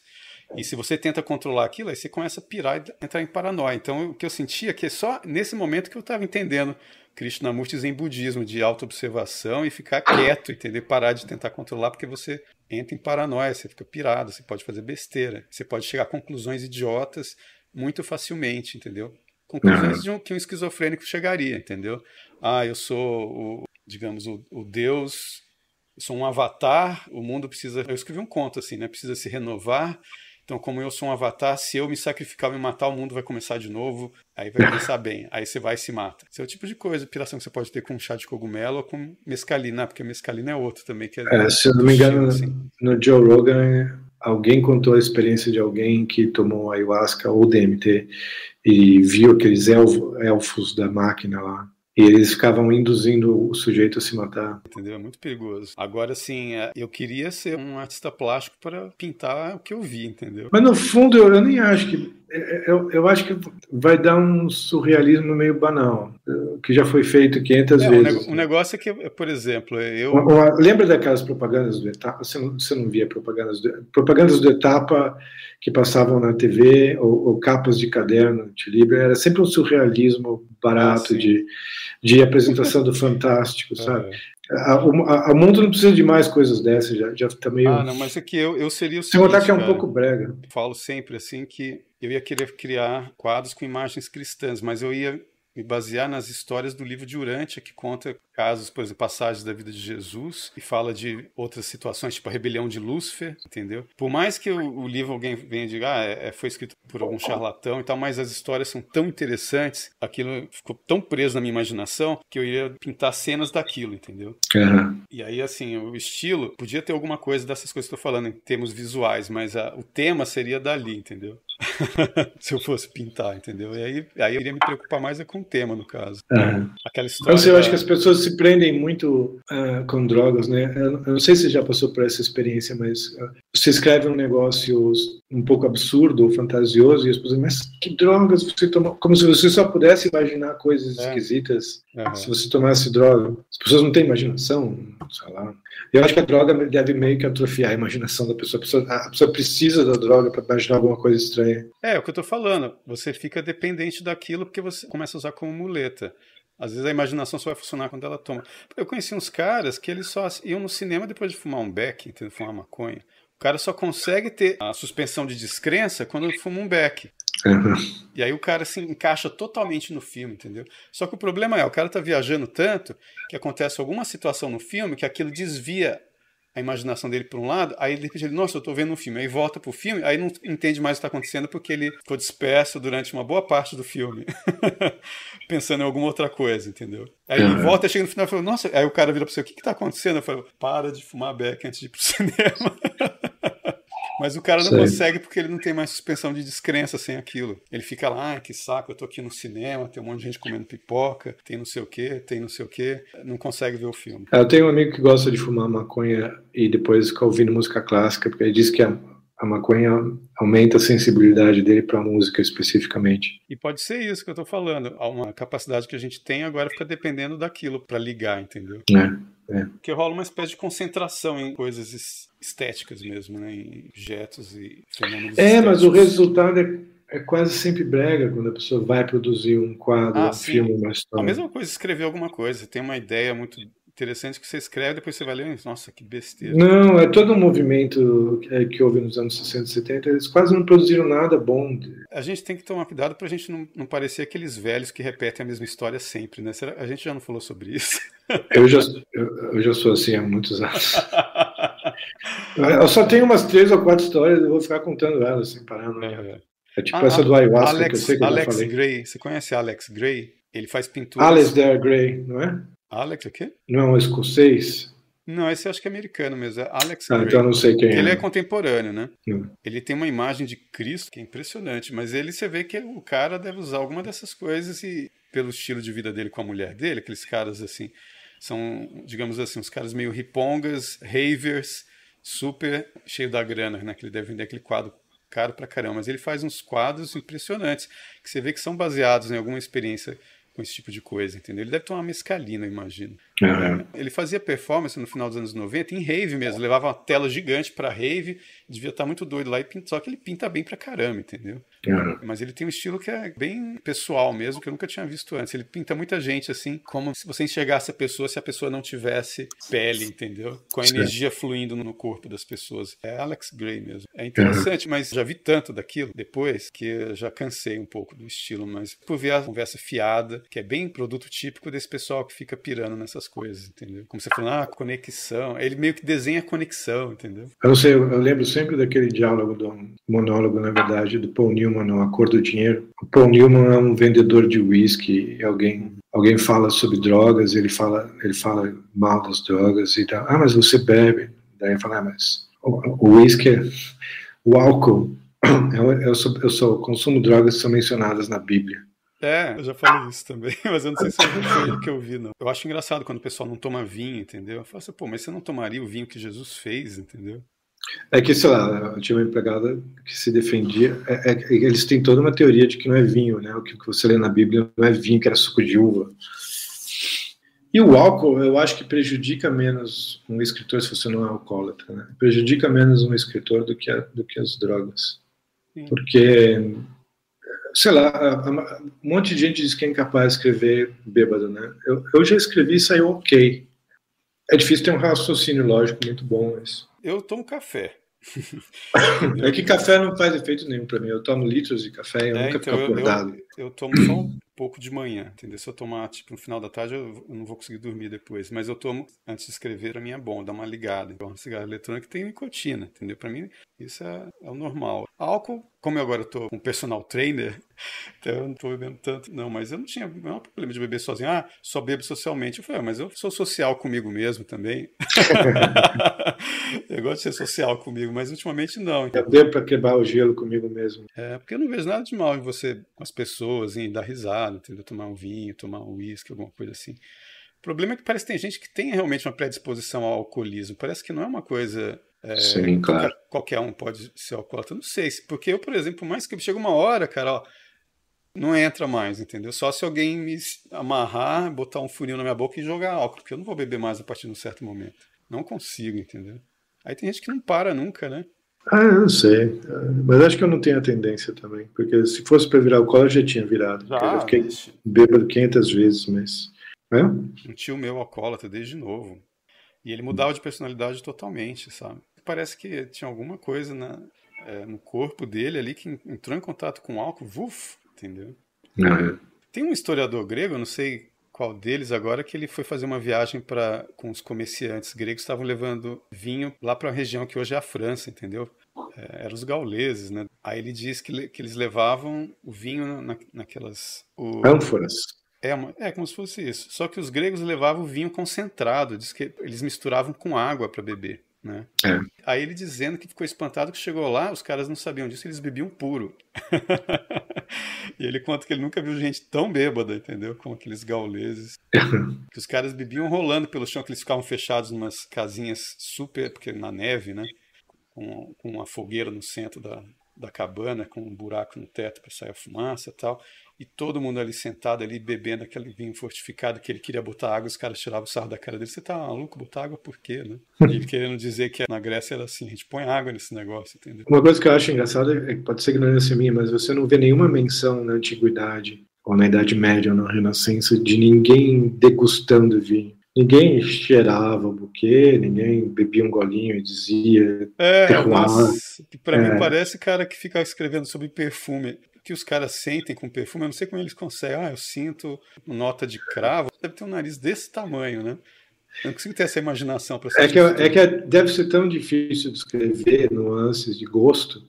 Você tem que recorrer a imagens absurdas, né? O cheiro de um esquilo com pelo úmido correndo por uma floresta de nenúfares, para ver se você consegue evocar alguma coisa parecida com o gosto que você sentiu, né? Acho que é impossível ser uma floresta de nenúfares, que eu acho que é um negócio que fica na água, né? Que é tipo Vitória Regia, mas não sei. Então, não sei pronto, se é. tá vendo? Eu nem sabia o que diabo era. Eu não sei se é. Mas é igual a Hilda, quando ela queria vinho muito rápido, ela ligava pro taxista, né? Por quê? Falava pro cara. Porque a gente morava fora da cidade, né? E não tinha carro, então ela ligava pro cara comprar e levar lá e ela pagava o taxista, né? O valor do vinho e da corrida, né? Aí ela falava pra ele, compra o vinho do Porto, né? Aí ele chegava no lugar, ligava pra ela, mas qual marca? Ela falou assim, uma marca que tenha álcool. Você quer saber o preço do vinho do Porto, qual que é, se é melhor, se é pior? Não, ela quer um que deixa ela tonta, entendeu? Tem que ter álcool. E a gente conversava de manhã tomando vinho do Porto, né? Ela começava a beber umas 11 da manhã, né? Eu adoro vinho do Porto. É muito bom. Que é fortificado também, ele não é só um vinho normal, né? Eles misturaram ali uma aguardente de uva, né? Não sei se a gente voltou em histórias que a gente já conversou, porque eu acho que a gente já tinha conversado sobre esse negócio. Se isso acontecer muito, eu acho que as pessoas vão começar a avisar nos comentários, eu espero. Qualquer coisa, né? Deixa eu só dar uma dica de um outro filme, cara, que se chama O Sol Brilha na Imensidão, em português. The Sun Shines Bright, né? É do John Ford. Esse filme é muito bom. Também tá nesse Antíqua, que é a história de um juiz, cara. O cara muito legal, o personagem. Então vamos parar, né? Tá bom, tá ótimo. Beleza, então. Valeu de novo, Alexandre. Não, valeu você. Se a gente repetir assunto demais, a gente arranja a imagem daqueles dois velhinhos do Muppet Show. Em vez de colocar a nossa imagem, a gente coloca os dois, assim. Os caras que estão já meio Alzheimer e repetindo a mesma história direto. Eu acho meio inevitável repetir histórias. E opiniões também. Eu tenho umas 7 ou 8 opiniões sobre qualquer coisa. Às vezes a gente muda a opinião sobre uma história, depois vem com outra depois. Por que não, né? Beleza, cara. Bom, então, gente, obrigado aí pela atenção, né? Espero que vocês continuem assistindo, apesar da gente repetir histórias, se é que a gente está repetindo. E a gente volta aí na próxima semana. Na próxima a gente fala sobre a ayahuasca de novo e conta as mesmas histórias. Sem lembrar, porque talvez a gente tenha tomado durante a semana. Abração, gente. Até mais. Tchau, tchau.